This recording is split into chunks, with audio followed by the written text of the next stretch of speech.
How does an entire community, built on the bedrock of faith, convince itself to murder its own neighbors? What turns whispers of fear into a full-blown inferno that leads to the gallows?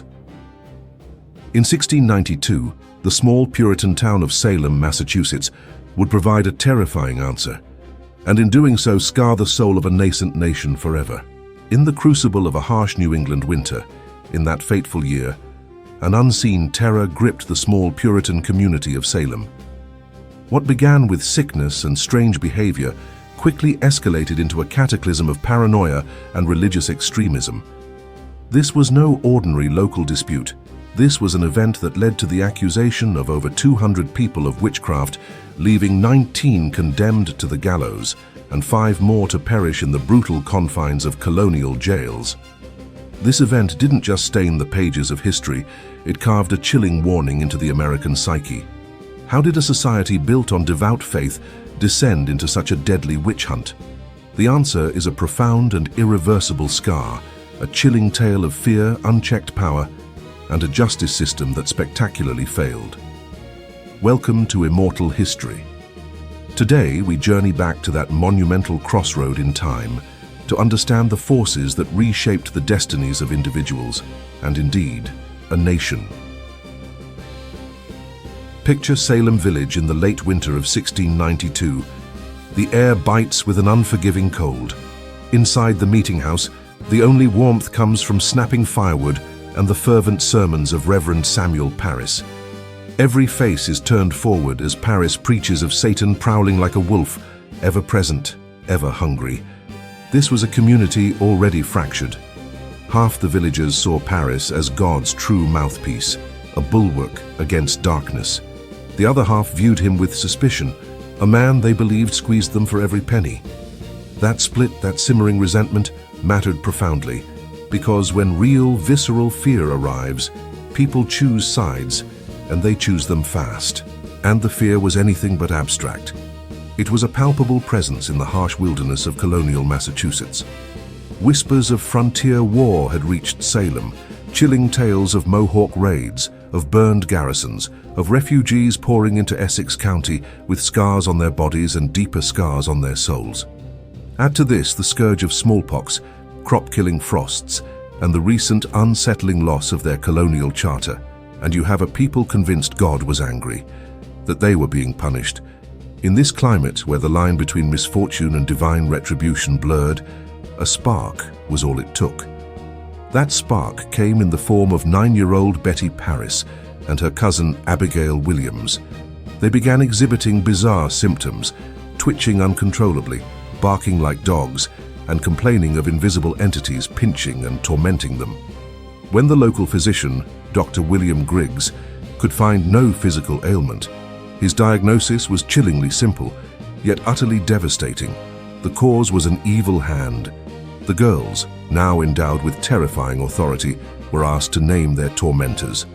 They named Tituba, the enslaved woman in their own household, a woman of native South American descent who had entertained them with folk magic from Barbados. She was an outsider, an easy target.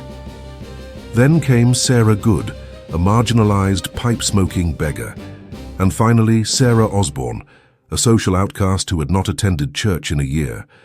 On March 4th, 1692, magistrates John Hathorne and Jonathan Corwin clapped all 3 into irons. The stage was set. The trials, a monumental crossroad in the history of American justice, had begun. By April, the jails of Salem were swollen with the accused. The accusations flew like sparks from an anvil, igniting new fears with every flicker. A neighbor's cow dies. Blame the witch. A child suffers convulsions. It must be the witch's curse. What made this hunt so uniquely terrifying was the legal system's acceptance of spectral evidence. This was the testimony of dreams, of visions, of unseen torments, treated in court as concrete proof. If you claimed someone's specter bit you in a dream, that counted as evidence. The very fabric of reality was twisted, and the accused had no defense against an invisible attacker. Enter Rebecca Nurse, 71 years old, pious and widely respected. She was a pillar of the community, an unlikely target. Yet, when she innocently lifted a hand in church, the afflicted girls screamed, claiming her spectral hand was tormenting them. She was dragged to the meeting house, her life hanging by a thread. Magistrate Hathorne barked at her. "You are in league with Satan, are you not?" Rebecca, with quiet dignity, answered, "I am as innocent as an unborn child." The audience murmured, but the girls rolled on the floor in synchronized agony, their screams drowning out any dissent. She was sent to trial. The jury found her not guilty, but under immense pressure, reversed their verdict. On July 19th, this venerable woman was driven to Gallows Hill in a cart. With her last breath, she uttered a final prayer. The drop was quick.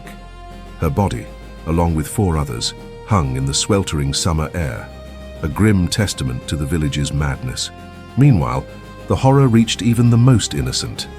4-year-old Dorothy Good, daughter of the accused Sarah Good, found herself caught in this maelstrom. Magistrates interpreted her toddler chatter as a confession. Imagine the scene: a terrified child, shackled, carried to Boston prison, and kept for 8 brutal months in rat-infested cold. Dorothy survived, but her mind did not. Witnesses later recounted that she grew into a woman who spoke only to shadows, forever scarred by the nightmare. The accusations even reached powerful figures. George Burroughs, a former Salem village minister, was accused, perhaps fueled by old grievances over his unusual strength. He was brought back in irons. On the gallows, in a final defiant act, he perfectly recited the Lord's Prayer, a feat witches were supposedly incapable of. The crowd was stunned. Yet, Cotton Mather, an influential minister who championed the trials, signaled the hangman.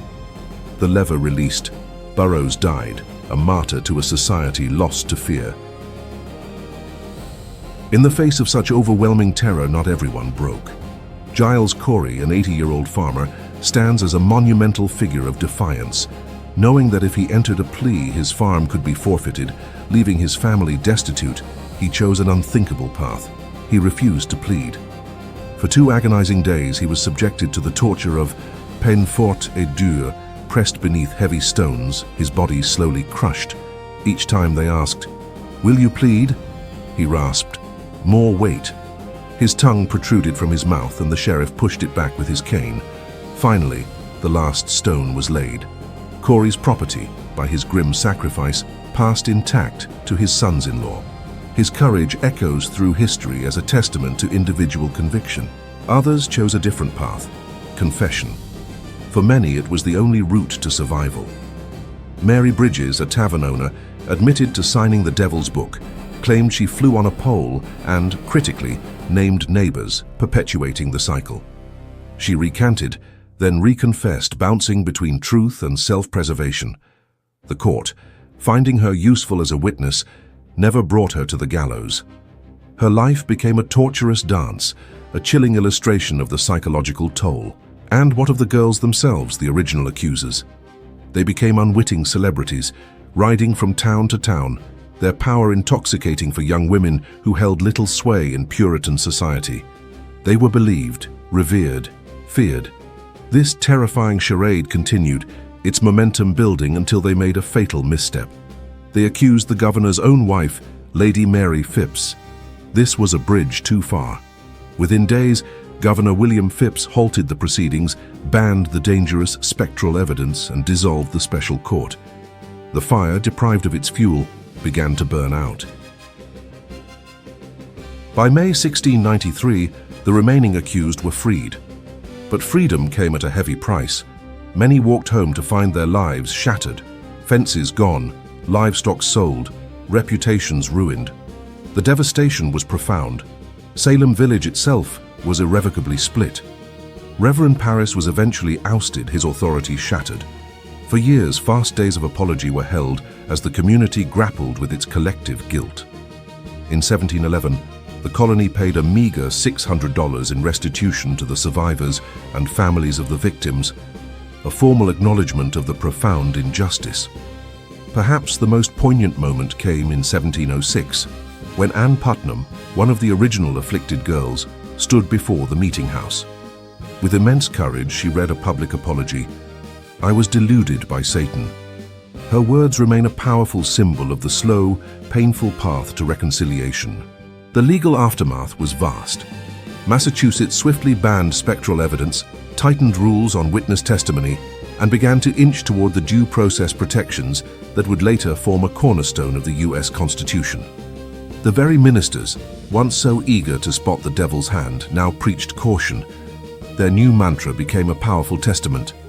Better that 10 suspected witches should escape than one innocent person be condemned.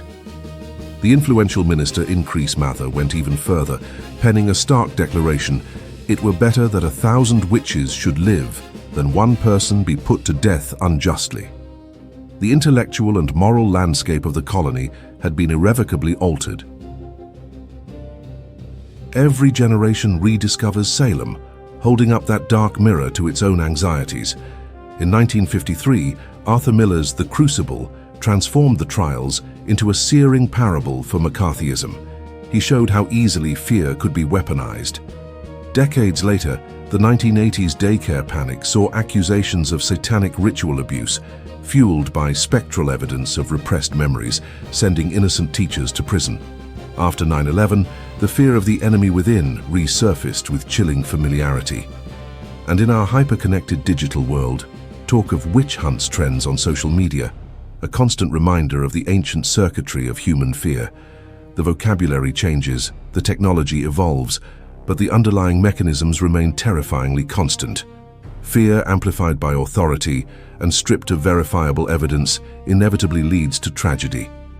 Modern historians dig deeper, unearthing new layers of understanding.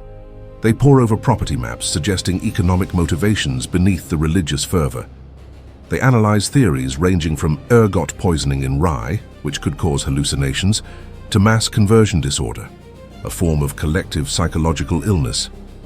Yet despite these fascinating insights, the core, immutable truth remains. Ordinary people, under extraordinary stress, in a climate of intense fear and social polarization, can talk themselves into killing their neighbors. It is a stark, uncomfortable truth that transcends time. So if history rhymes, how do we recognize the next stanza? How do we spot the tremors of a new witch hunt before it consumes us? I propose we ask 3 critical questions. 1. Does the accusation rely heavily on invisible evidence, on dreams, on vague vibes, on things that cannot be objectively verified? 2. Does the accused group lack the political power or social standing to fight back effectively? And 3. Does the proposed punishment and societal condemnation vastly outrun the actual verifiable proof? If the answer is yes to any of these questions, be warned. Salem's shadow is near. Its chilling lessons are once again knocking at our door. 19 ropes on a hill, 1 crushed chest in a field, 5 lives wasted in jail, 25 graves, but 1 unforgettable, searing lesson. Fear plus unchecked authority is a volatile, destructive mix. The Salem witch trials ended, but the insidious chemistry that brewed them, the potent cocktail of paranoia, scapegoating, and moral panic, still bubbles in every era that prizes perceived safety over fundamental fairness. Remember Dorothy Good, who played with shadows for the rest of her life, her mind irrevocably scarred. Remember Rebecca Nurse, who went to her death with her dignity unbowed.